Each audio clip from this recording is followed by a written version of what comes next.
قبل 44 سنة من الآن وفي عام 1900 د نن څخه ډېر کلونه وړاندې په 1990 کال کې ملګرو ملتونو یو پریکړه اعلان کړه او په دې پریکړه کې زیات شمېر هیوادونه ورسره ملګري وو ترڅو د هغه قوانینو مخه ونیسي چې د زنا په مخ کې خنډ دي، یعنې په ښکاره ډول یې زنا ته اجازه ورکړل. د دې پریکړې یوه برخه د جنین د سقط یا د قصدي نقصان د جرایمو لغوه کول وو، یعنې د جنین وژلو ته یې عامه اجازه ورکړل. بله برخه یې د همجنس بازۍ پر وړاندې د بندیزونو لرې کول وو، یعنې همجنس بازي روا وګرځول سوه او که چا نه منل نو هغه به جریمه کیږي. بله برخه دا وه چې په طلاق، نکاح او نورو اوامرو کښې پر ښځه د خاوند واک له منځه یوسي. د واده قانوني عمر یې 18 کاله وټاکئ، یعنې تر 18 کاله وړاندې واده ناروا او زنا کول بیا روا دي. دا ډول ډېرې پریکړې تر دې عنوان لاندې چې د ښځې پر وړاندې د هر ډول تبعیض له منځه وړل وو وسوې. دا یو ډېر ښایسته عنوان و چې تر شا یې هغه ډول خبیثه پریکړې پټې وې چې ما مخکې اشاره ورته وکړل.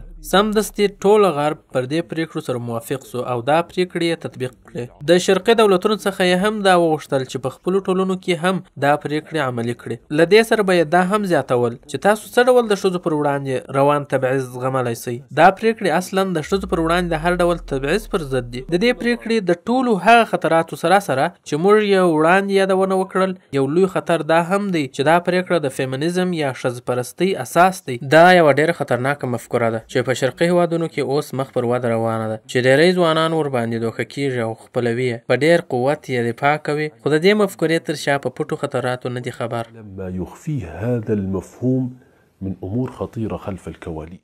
د پردې تر شا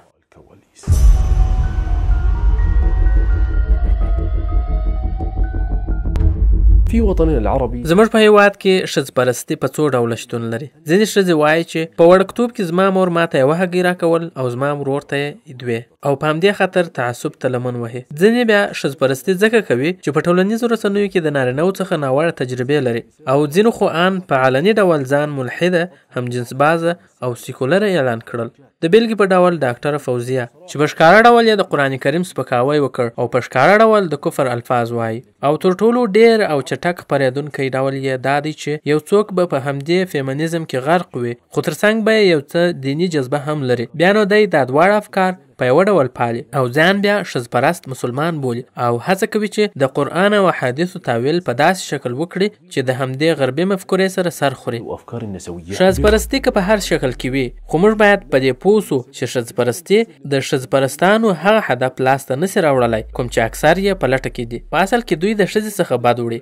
فکر وکړه، یو رواني ډاکټر وایي چې ښځپرستي ښځې په داسې تلپاتې وسواس اخته کوي چې علاج یې نه کیږي. په همدې خاطر د همدې مفکورې څخه متاثره ښځې د نارینه څخه په بیره کې وي، ان که په ټول عمر کې یې د نارینه څخه یو ځل هم خطر نه وي لیدلی. دا احساس دې ته د هغه زیات شمېر منفي اخطارونو له وجې پیښ وي کوم چې د نارینه په اړه دې ته وررسېږي او په دې سره دا په رواني ډول ډېره تر فشار لاندې راځي. په امریکا کې یوه ډېره حیرانوونکې څېړنه سوې چې پکښې راغلي په تېرو 32 کلونو کې د 1990 څخه تر 2022 پورې د ښځو سره د نارینهو په مرسته کې خورا زیات کموالی راغلی دی، سره له دې چې دا دوره د امریکایي نارینهو دپاره یوه ازارینه دوره وه، ځکه چې دوی د همدې ښځپرستۍ په مټ هر هغه څه ترلاسه کړل چې دوی یې هیله لرله. دې چارې امریکایي ښځو ته د غم او اندېښنو پرته بل څه په لاس ورنه کړل. دا خبره برتانوي ورځپاڼې ګارډین هم کړې ده، بلکې خپله ښځپرستانې هم په دې خبره اعتراف کوي. په ډیلی میل برتانوي ورځپاڼه کې د یوې ښځپرستې په یوه مقاله کې چې عنوان یې دی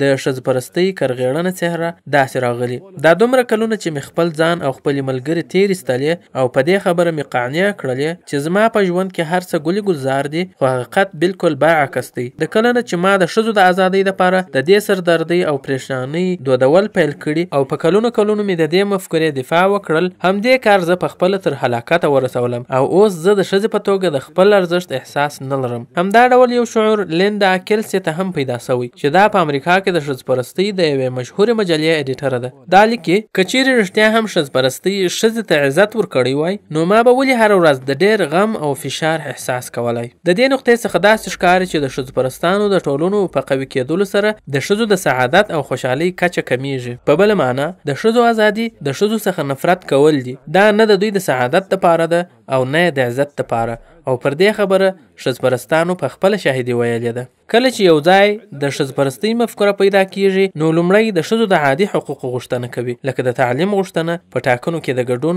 د ماشومانو حقوق، وروسته بیا د ښځې او سړي ترمنځ د مساواتو شعارونه پورته سي. په پای کې بیا د نارینه پر وړاندې جګړه اعلان کړي. که دا خبره منطقي وي چې نارینه د ښځې دښمن دی، نو بیا ولې نارینه د خپل ژوند ملګرې ښځه ټاکي؟ د ښځپرستۍ یوه مشهوره داعی وایي چې که چیرې ښځپرستي یوه مفکوره وي نو ښځینه هم جنس بازي یې بیا عملي شکل دی.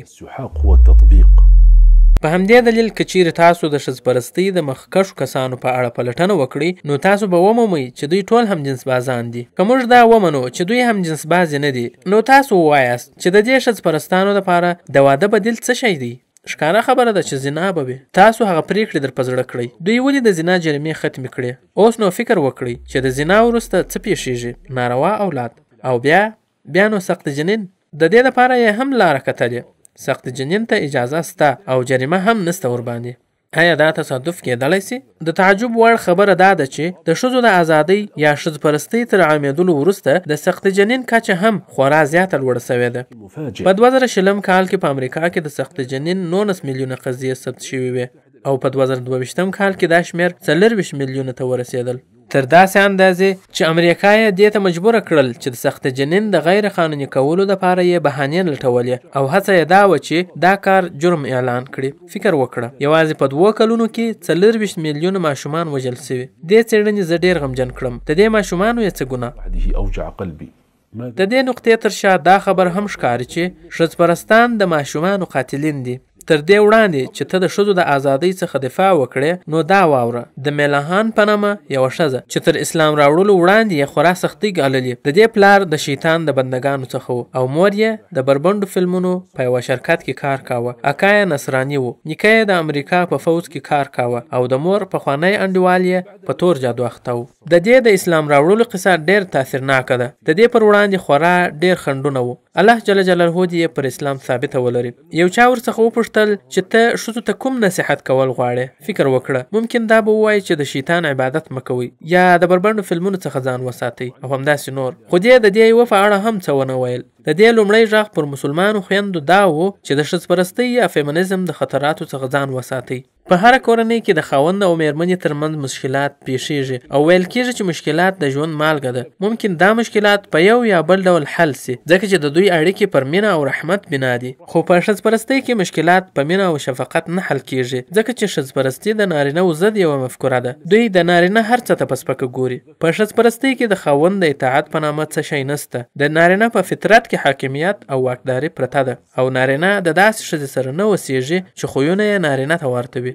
بیا به داسې ښکاري لکه په یوه کور کې چې 2 نارینه وي. د دوی ترمنځ د اختلاف پایله رحمت او مینه نه وي، بلکې طلاق وي. په همدې دلیل موږ ویلی سو چې زموږ په هیواد کې د طلاق د زیاتېدلو یوازینی سبب همدا د ښځو ازادي ده. کاشکې دوی په طلاق بسنه کولی. دا مفکوره د طلاق څخه وروسته هم نارینه پر قراره نه پرېږدي. په محکمو کې د خاوند پر وړاندې د تاوتریخوالي او زور زیاتي په ډول قضیه پرانیزي تر څو د ده څخه مال واخلي. دا پیښې تر داسې اندازې زیاتې سوي چې په مصر کې د نارینه‌و د حقوقو څخه د دفاع په نامه ټولنه جوړه سول. د دې نقطې تر شا دا ښکاري چې د ښځو د ازادۍ غوښتونکي د چا حقوق پر ځای کوي نه، بلکې تیری ورباندې کوي. د دوی څخه ان ماشومان هم نه دي خلاص. د سویډن په یوه وړکتون کې یوه ښوونکې وایي چې دا ممنوع دي چې نارینه ماشوم ته د نارینه په نامه ورغږ کړي، او یا ښځینه ماشوم ته د ښځینه په نامه ورغږ کړي. ولې چې بیا د دوی په منځ کې توپیر کیږي؟ فکر وکړه. او دا امر خپل حکومت کړی دی، ځکه چې دا د ښځپرستانو غوښتنه ده. تاسو په دې کار کې د دوی و دلایلو ته فکر وکړئ. یوه ښځپرسته وایي چې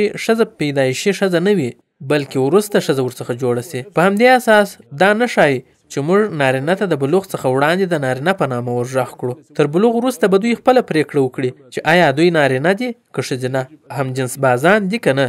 او همدا د دودیز جنسیت د نظریې مفهوم دی. او په همدې سره موږ ته د پریکړې یوه بله ماده هم را په یادېږي چې هم جنس بازۍ ته اجازه او جریمه یې معافول و. دا هم تصادفي نسي کېدلی. ته به ووینې چې په وړکتونونو کې نارینه ماشومان په نانځکو لوبې کوي، او ښځینه ماشومان بیا په موټرونو لوبې کوي، تر څو د دوی د جنسیت د بدلېدلو دعوه ثابته وښیي. یوازې همدا نه، یوه بله ښوونکې وایي چې که چیرې یو ماشوم ادعا وکړي چې دی پشي دی، نو ښوونکي یې باید حتمي ورسره ومني او پر دوی به هیڅ اعتراض نه کوي. د دوی څخه ان مړي هم نه دي خلاص. فکر وکړ چې یوه ډله ښځپرستان د دې دپاره مظاهره کوي چې پر مړو دې د نارینه او یا ښځینه ټاپنه وهل کیږي، ځکه چې دا د مړو د جنسیت خوښونې پر حق باندې تیری دی. د دې نقطې تر شا دا ښکاري چې د ښځو د ازادۍ غوښتونکي د ماشومانو په فطرت لوبې کوي او د همجنس بازۍ رواجونکي دي.